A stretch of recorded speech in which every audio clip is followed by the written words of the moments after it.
Did you know that today's CPUs can contain over 90 billion transistors, each smaller than a virus particle, yet powerful enough to execute billions of calculations every second?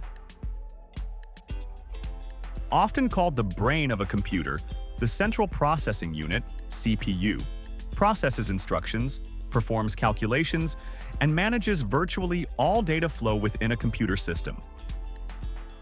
Companies like Intel and AMD produce CPUs so advanced that a single chip, smaller than your fingernail, is more powerful than the supercomputers that first sent astronauts to the moon. Today, join Captain Discovery on an exciting adventure into the heart of technology as we explore how CPUs, the powerful brains of our computers, are made and how they work. From incredible clean rooms larger than football fields to microscopic transistors thousands of times smaller than a human hair, we'll uncover each fascinating step behind creating these tiny yet mighty chips. And don't forget to like and subscribe to Captain Discovery. The history of CPUs began when Intel created the first microprocessor, the Intel 4004, in 1971. And this breakthrough opened the door for smaller, powerful computers. Soon after, Intel released the 8086 chip, which became the foundation for IBM's first personal computer in 1981, transforming the computing industry. Throughout the 1980s, Intel continued improving CPUs by launching the 80286 and 80386 processors, which offered better speed and multitasking abilities. IBM, meanwhile, expanded their personal computer market by utilizing these advanced chips, making PCs more affordable and accessible. In the 1990s, Intel introduced the Pentium processor, significantly boosting computing performance with advanced multimedia capabilities. IBM competed by developing the PowerPC architecture in partnership with Motorola and Apple, aiming to challenge Intel's dominance. Since the 2000s, Intel has advanced CPU technology with core processors featuring higher efficiency and reduced power consumption. Although IBM shifted its focus away from personal computers, the company still innovates with high-performance chips for supercomputers and servers. The CPU manufacturing process starts with refining quartzite into extremely pure silicon through intense heating and chemical purification. This silicon achieves an incredible purity level of 99.9999999%, known as 9N purity. Next, the purified silicon is melted and carefully grown into a cylindrical crystal called an ingot, which can weigh over 100 kilograms.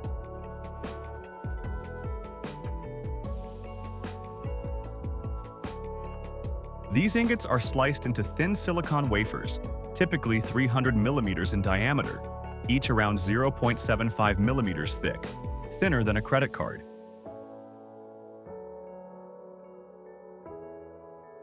A single wafer costs about $100 initially, but after processing and populating it with CPUs, companies like Intel can increase its value dramatically, up to $100,000 per wafer, making it significantly more valuable by weight than gold. Next, the wafer is coated evenly with a thin, light-sensitive material called photoresist, spun onto its surface at high speeds. Ultraviolet, UV light, shines through precise stencils known as photomasks, imprinting microscopic circuit patterns onto the wafer's surface.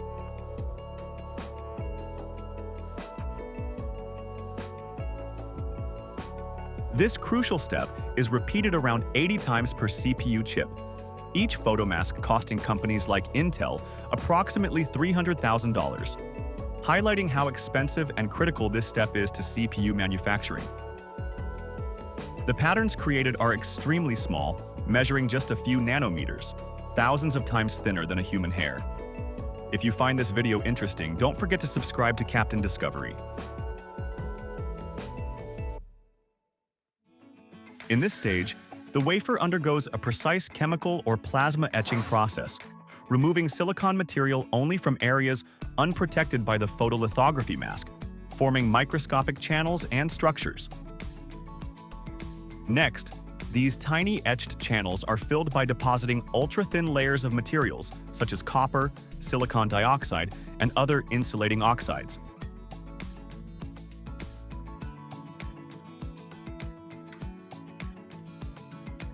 Intel uses advanced deposition tools that add metal layers so thin, just a few nanometers, that thousands would fit inside the thickness of a sheet of paper. Each completed layer of metal and insulating materials creates the intricate wiring needed to interconnect billions of microscopic transistors inside the CPU.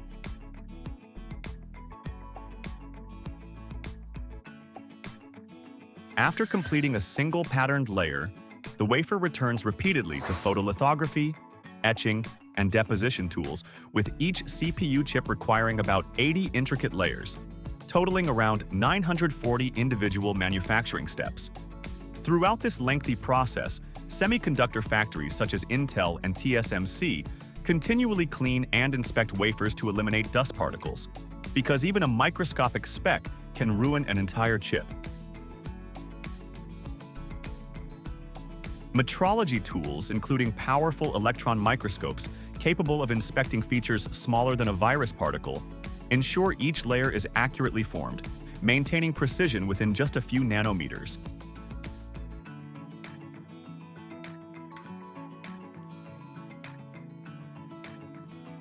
In this critical step, ion implanters precisely shoot atoms such as boron or phosphorus into specific silicon regions on the wafer, changing the silicon's electrical properties to form transistor channels. The atoms are implanted at extreme speeds, similar to firing baseballs into a concrete wall, to penetrate deeply into the silicon lattice. Because this process slightly damages the silicon structure, wafers then undergo an annealing process, heating them carefully to around 1000 degrees Celsius, restoring the crystal structure and ensuring stable electrical behavior. Companies like Intel utilize ion implantation to create transistors smaller than 10 nanometers, packing billions of these precisely engineered structures onto each CPU chip. Once the wafer has completed its extensive, months-long manufacturing journey, each CPU undergoes a thorough final inspection to ensure functionality, with advanced testing equipment identifying even microscopic defects. Intel reports that some wafers inevitably contain defective chips due to minuscule imperfections. These partially functional chips are carefully categorized, binned, based on their working cores and performance capabilities, becoming different product lines such as Core i9, i7, or i5. After inspection, powerful lasers precisely cut the wafer into hundreds of individual CPU chips, each carefully separated for packaging and assembly, preparing them for their eventual installation into electronic devices. In this step, each CPU chip is carefully placed onto a small substrate known as an interposer, which connects microscopic chip contacts to larger circuit boards and allows easier integration into computers. A protective metal cover, known as an integrated heat spreader, IHS, is attached on top to distribute heat generated by billions of active transistors during operation.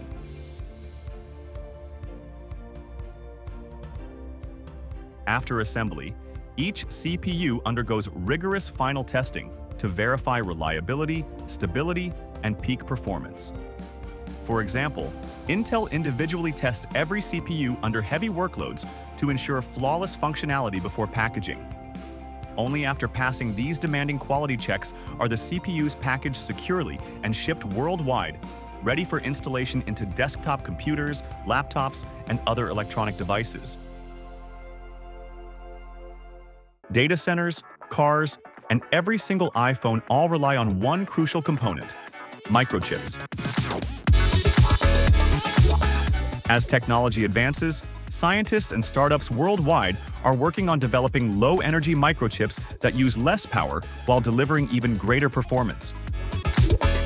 Today, Captain Discovery takes you inside the ASML factory to uncover the incredible process of how microchips are made, one of the most complex and advanced manufacturing feats in the world.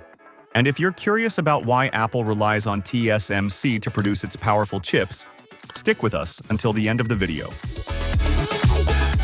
Microchips were first developed in the mid-20th century, revolutionizing how computers, phones, and other devices function. In this section, we will give you the brief history of three biggest manufacturers in the chip market: Intel, TSMC, and ASML. Let's start with Intel. This company, founded in 1968 by Robert Noyce and Gordon Moore, was one of the first companies to develop microprocessors, which act as the brain of computers. Over the years, Intel has continued to innovate, producing powerful chips like the Pentium, Core i series, and Xeon processors, which drive everything from personal computers to data centers. And TSMC, founded in 1987 by Morris Chang, became the world's first dedicated semiconductor foundry. Unlike companies that design and manufacture their own chips, TSMC focused only on producing chips for other businesses, allowing it to work with major tech giants like Apple, Nvidia, and AMD. The last, ASML, founded in 1984 in the Netherlands and has become the world's leading supplier of lithography machines, which are essential for making microchips. This company is the only company in the world capable of producing extreme ultraviolet EUV lithography, a cutting-edge process that uses extremely short wavelengths of light to create the most advanced chips. Microchips start with silicon, a natural element found in sand and quartz. Since silicon is a semiconductor, it is the perfect material for controlling electrical signals in electronic devices. The sand is heated to extremely high temperatures, about 1,700 degrees Celsius, causing the oxygen to separate from the silicon. To achieve the ultra-high purity, the silicon undergoes chemical refining in a process called the Siemens process. The purified silicon is melted in a high-temperature furnace and then formed into a large, cylindrical silicon ingot.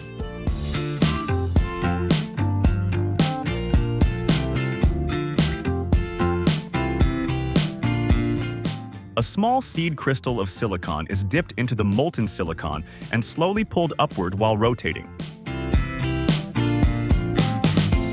The resulting monocrystalline silicon ingot can be up to 300 millimeters in diameter, the standard size for advanced semiconductor manufacturing. Now, the silicon ingot is cut into ultra-thin wafers about 0.5 to 1 millimeter thick, using diamond-tipped saws. Each silicon wafer is polished to a mirror-like finish, because even a single dust particle could ruin the delicate circuit patterns.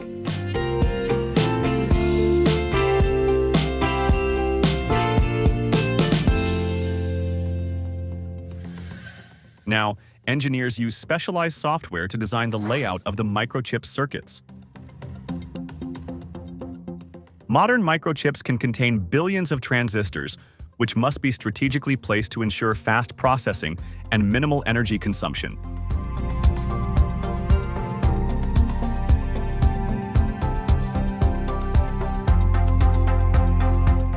Because microchips are too small to be physically drawn, engineers create a photomask.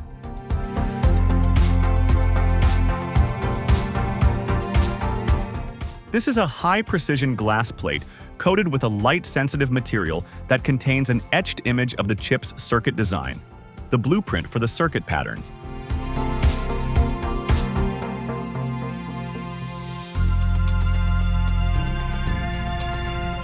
The mask is used in the lithography process to project the intricate chip design onto the silicon wafer.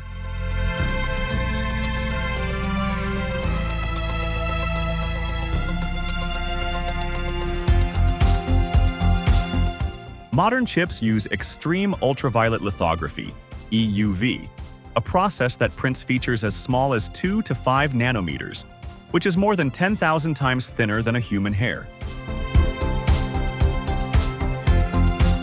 The photomask reduces the circuit design to an atomic-level scale, allowing billions of transistors to fit onto a single chip.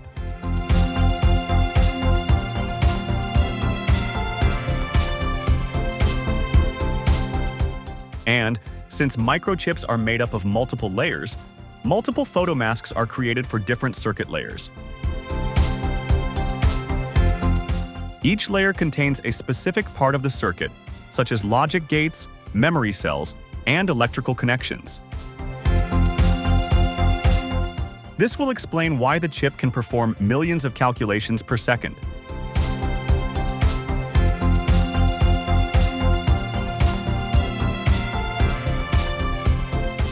The finalized photomask is sent to the fabrication plant, where lithography machines will use it to print the circuit patterns onto silicon wafers.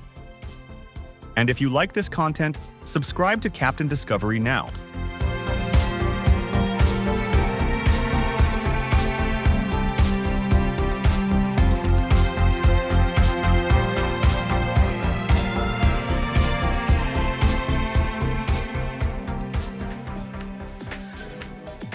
Now that the circuit design is complete and the photomask is ready, the next step is lithography, a process where precise light beams print the microscopic transistor patterns onto the silicon wafer.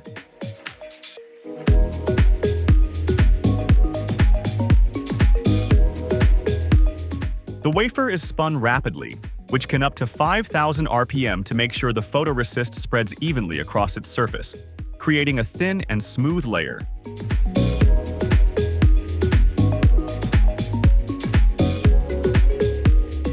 The wafer is placed inside a high-tech lithography machine. Then, a powerful laser beam passes through the photomask. It will then treat it with a developer solution, which removes either the exposed or unexposed areas of the photoresist.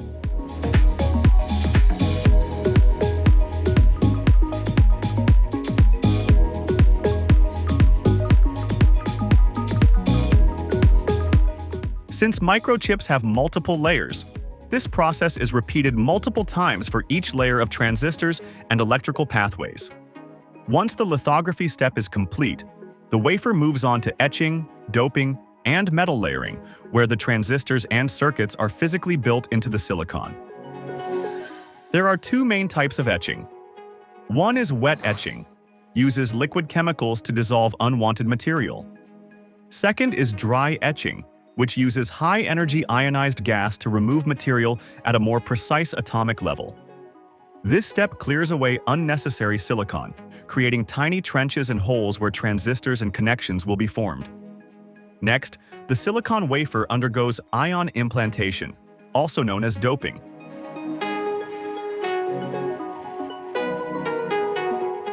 This process adds small amounts of other elements into the silicon, changing its electrical properties and allowing it to function as a semiconductor.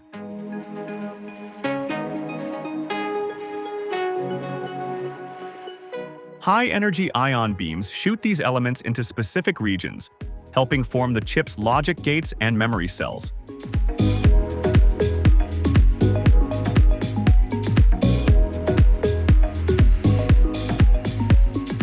Once the transistors are in place, insulating materials are deposited onto the wafer to separate different layers of the circuit.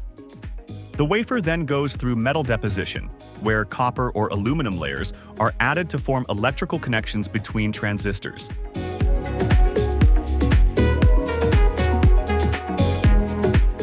These metal layers are applied using a process called sputtering or electroplating, ensuring high-speed electrical conductivity. After multiple layers are deposited, the wafer surface must be smoothed and flattened to prevent defects. This is done by a process called chemical-mechanical planarization to polish the wafer surface.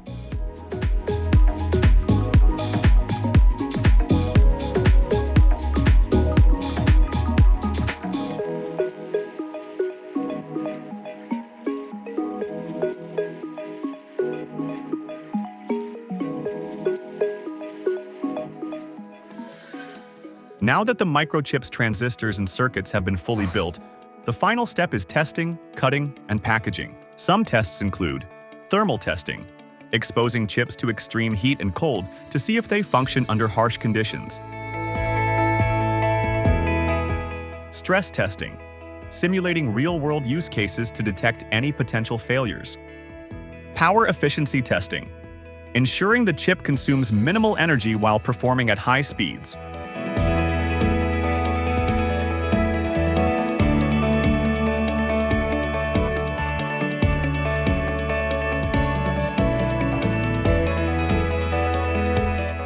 To protect the delicate microchip, it is encased in a durable plastic, ceramic, or metal shell.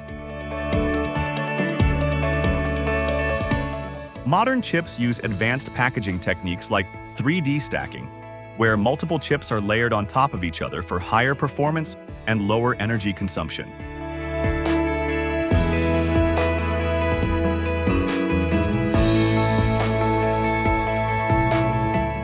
After passing all tests, the finished microchips are shipped to electronics companies, where they are installed in smartphones, computers, gaming consoles, self-driving cars, medical devices, and even space equipment.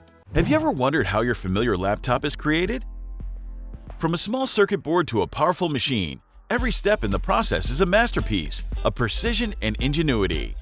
Today, Captain Discovery will take you deep inside a laptop factory, where even the smallest details are assembled to create a perfect product. Be sure to watch the video until the end to explore the entire production process. And don't forget to hit like to support Captain Discovery in bringing more exciting content. Let's get started.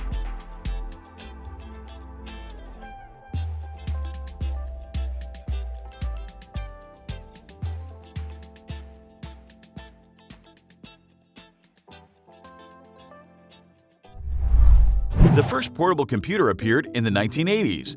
In 1981, the Osborne 1 was launched, and it is regarded as the first commercially available laptop. In the years that followed, companies like Compaq and IBM quickly refined designs, introducing lighter and more powerful models. By the 1990s, laptops gained significant attention as technologies like lithium-ion batteries and LCD screens made them thinner, lighter, and longer lasting. This era also saw the introduction of iconic designs like the IBM ThinkPad with its distinctive track point.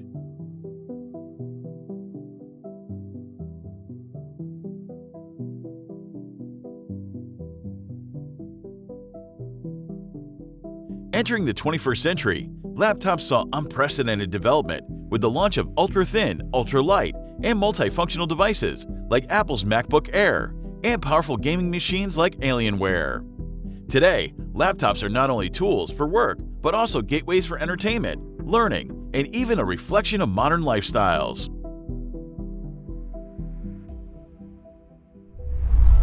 So, how are laptops made?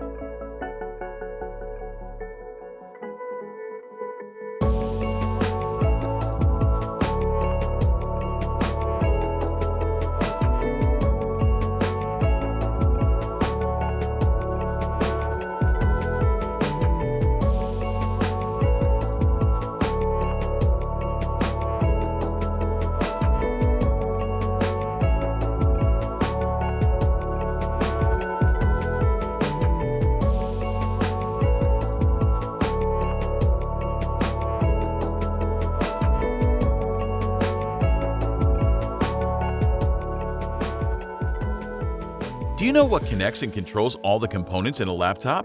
It's the motherboard, the brain of the computer. The process begins with a printed circuit board. Robots place a stencil component layout onto the board and apply solder paste through its openings. This step sets the foundation for connecting electronic components. A quality control camera photographs the solder paste and sends the images to a computer for analysis. The computer meticulously checks for issues like missing or misaligned solder. If the board passes inspection, it moves to a robotic assembly line. Here, 15 robots work simultaneously, placing up to 150 components onto the board in just 30 seconds.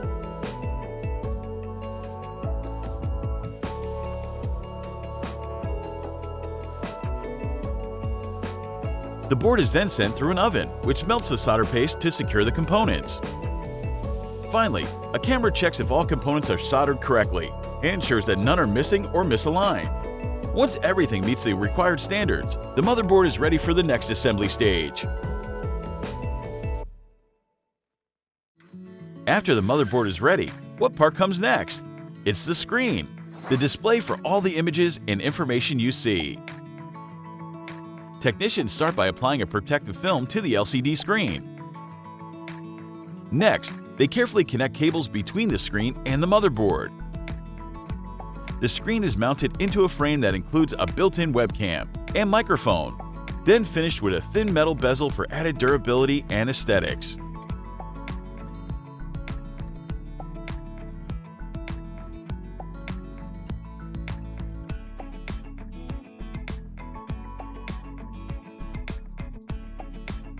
With these details in place, the laptop screen is ready. Now that the screen is complete, the laptop still isn't functional. So, what's next? The bottom half of the machine, home to key components like speakers, the keyboard, and the motherboard.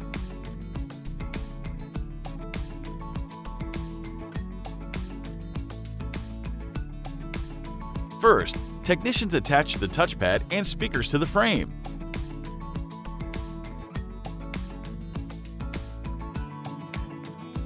Next, the motherboard, which has already been inspected thoroughly, is placed into position.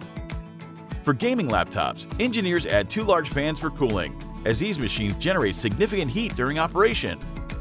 After checking that the fan screws are properly tightened, the motherboard is placed into the top cover. Memory module connectors are cleaned with solvent and dried with compressed air to ensure proper contact. The memory modules, Wi-Fi, Bluetooth, and SSD storage are then installed. A large battery is connected to the motherboard to meet the higher power demands of gaming laptops. Finally, the keyboard is fitted into a rectangular opening on the top cover, and laser etching machine completes the required information underneath. The laptop is now nearly ready. Have you ever wondered how laptops are tested to ensure they work perfectly before reaching you? After assembly, every laptop undergoes a series of strict quality checks. Automated machines test functions such as the display, keyboard, and cooling system.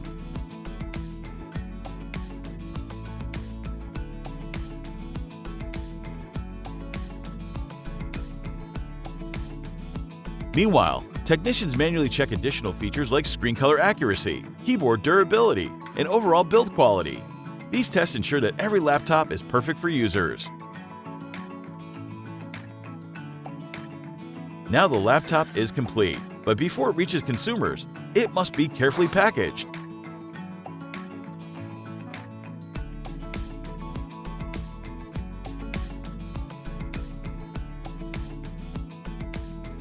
Technicians clean the laptop, package it with accessories such as chargers and cables, and ensure it is ready for safe shipping. The laptops are then transported to stores worldwide, ready to serve users.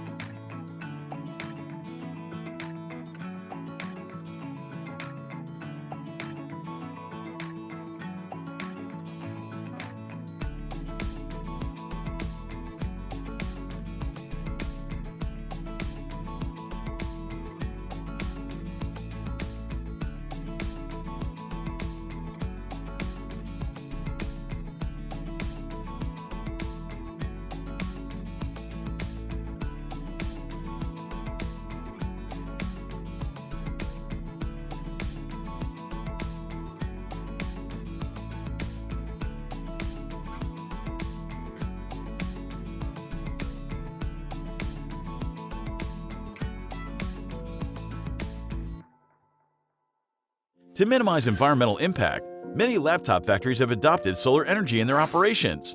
Solar panels installed at manufacturing sites provide clean, sustainable electricity, significantly reducing carbon emissions.